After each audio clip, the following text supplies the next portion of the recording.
I went to the woods because I wished to live deliberately, to front only the essential facts of life, to immerse myself in the simplicity and purity of nature, and see if I could not learn what it had to teach, to understand the rhythms of the earth and the lessons it holds, and not, when I came to die, discover that I had not lived, to ensure that my days were filled with meaning and purpose, not just the mundane routines of existence.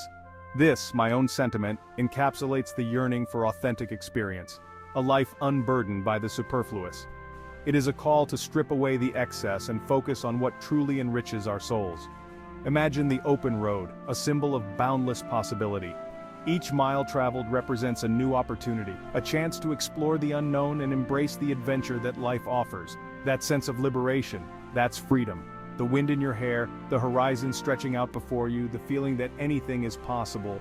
But how often do we find ourselves burdened, our lives cluttered, our spirits dimmed by the weight of our possessions? We carry so much, both physically and emotionally, that it hinders our ability to truly live. The pursuit of happiness often leads us down a path of accumulation. We are taught to believe that more is better, that our worth is measured by what we own. We amass things, believing they will bring us joy and security. Each new purchase promises satisfaction, yet the feeling is fleeting. Yet, the irony is that the more we acquire, the more we seem to lose sight of what truly matters. Our possessions begin to possess us, and we become trapped in a cycle of wanting and needing more. True freedom lies not in the pursuit of more, but in the liberation from the unnecessary. It is in the moments when we let go, when we release our grip on material things, that we find the space to breathe, to grow, and to truly experience life. Consider the weight of a heavy backpack. Imagine the strain on your shoulders, the ache in your back, and the fatigue that sets in with each step.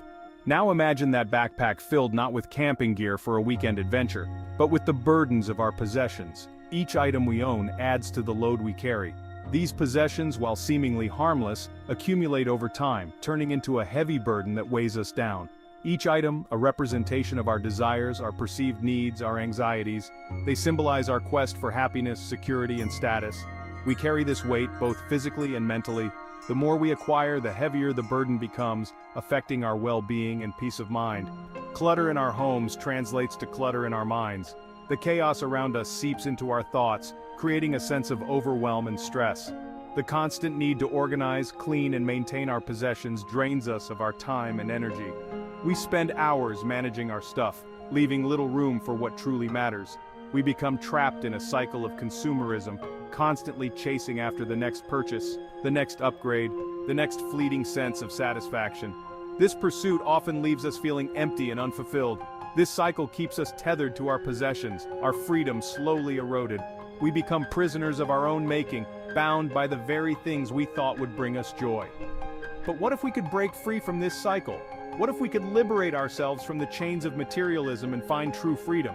What if we could shed the weight of our material possessions and embrace a simpler, more intentional way of life? A life where we prioritize experiences over things, relationships over objects, and well-being over wealth. Imagine the lightness, the clarity, and the joy that could come from living with less. Think of a time you felt truly free.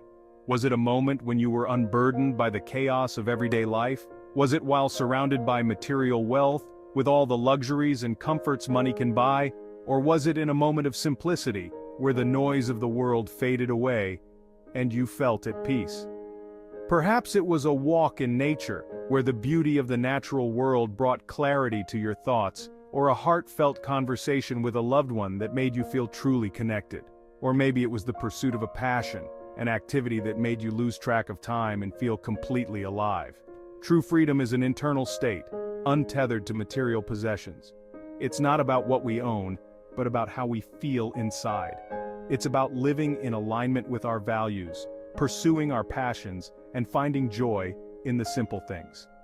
Experiencing the fullness of life doesn't require a lot of stuff.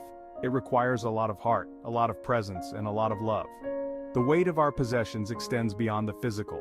It can weigh down our spirits and cloud our minds. Debt, often accrued in the pursuit of material goods, can be a heavy burden to bear. It limits our choices, dictates our actions, and can make us feel trapped.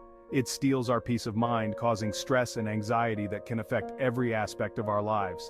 Imagine the liberation that comes from living debt-free, from not having to worry about monthly payments and interest rates, from breaking the shackles of consumerism and realizing that happiness doesn't come from what we own, but from who we are. This is the freedom that comes from owning less. It's a freedom that allows us to focus on what truly matters, to live more intentionally, and to find joy in the simple everyday moments. Minimalism, often misunderstood as deprivation, is in fact an invitation to abundance. It's about owning less stuff, so we can have more experiences, more time, more freedom. It's about being intentional with our resources, consuming consciously, and appreciating the things that truly matter. Minimalism is not about living with bare walls and empty cupboards. It's about curating our lives, surrounding ourselves with things that bring us joy, and letting go of the rest. It's about creating space for what matters most, our relationships, our passions, our personal growth. Section 5. Time and space for what matters. The price of anything is the amount of life you exchange for it, I once wrote. Every possession we own requires our time and energy. We work to acquire them, clean and maintain them, worry about them, and eventually dispose of them. By owning less, we free up our time and energy for the things that truly matter.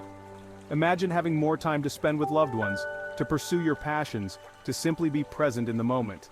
This is the gift of minimalism. It's about reclaiming our time and energy so we can live more meaningful and fulfilling lives.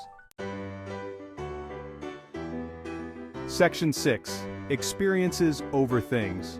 Studies show experiences bring more lasting happiness than material possessions. The joy of a new gadget fades quickly, but the memory of a special trip, a shared meal, or an afternoon spent in nature lingers long after the event. Shifting our focus from acquiring things to creating experiences can lead to a more fulfilling and meaningful life. Experiences connect us to others, broaden our horizons, and create lasting memories. They enrich our lives in ways that material possessions simply cannot. By prioritizing experiences over things, we invest in our own happiness and well-being.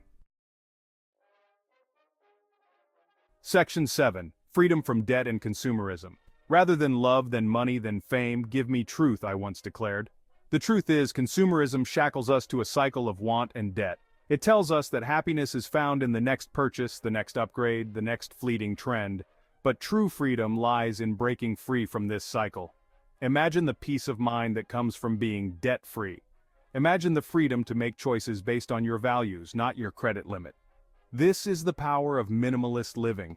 It's about aligning your spending with your values, living within your means, and finding contentment with what you have. Section 8. The joy of less. There's a unique joy in owning less. It's the joy of simplicity, of clarity, of having space to breathe. It's the joy of knowing that you have enough and that you are enough. It's about appreciating the beauty in the everyday, the simple pleasures that are often overlooked in our pursuit of more. When we let go of the need for more, we open ourselves up to a world of contentment and gratitude. We begin to appreciate the things we do have, the people in our lives, and the beauty that surrounds us. This is where true joy resides. Section 9. Finding contentment. A man is rich in proportion to the number of things which he can afford to let alone, I once mused. Contentment is not about having everything we want, but about appreciating what we already have. It's about finding joy in the present moment rather than constantly striving for more. Minimalism can be a powerful tool for cultivating contentment. By letting go of the excess in our lives, we create space for gratitude and appreciation. We begin to focus on what truly matters, and we find joy in the simplicity of our surroundings. Section 10. Inspiration from minimalists. Many have found this path to liberation. Leo Babauta, a modern advocate for simple living, reminds us, the secret of happiness, you see, is not found in seeking more, but in developing the capacity to enjoy less. Viktor Frankl, who endured unimaginable suffering, discovered, everything can be taken from a man but one thing, the last of the human freedoms, to choose one's attitude in any given set of circumstances, to choose one's own way. These individuals from various walks of life all point towards a singular truth. Freedom is an inside job. It begins with a conscious choice to simplify, to detach from the material world, and to focus on what truly matters. Section 11. Embracing the simple life. The essence of freedom lies not in accumulating more, but in embracing less. It's about shedding the weight of our possessions, our debts, and our consumerist desires. It's about creating space for what truly matters, our relationships, our passions, our personal growth. It's about living intentionally, consuming consciously, and finding joy in the simplicity of life. Let us choose to live deliberately, to front only the essential facts of life, and to discover the boundless freedom that awaits us on the other side of less.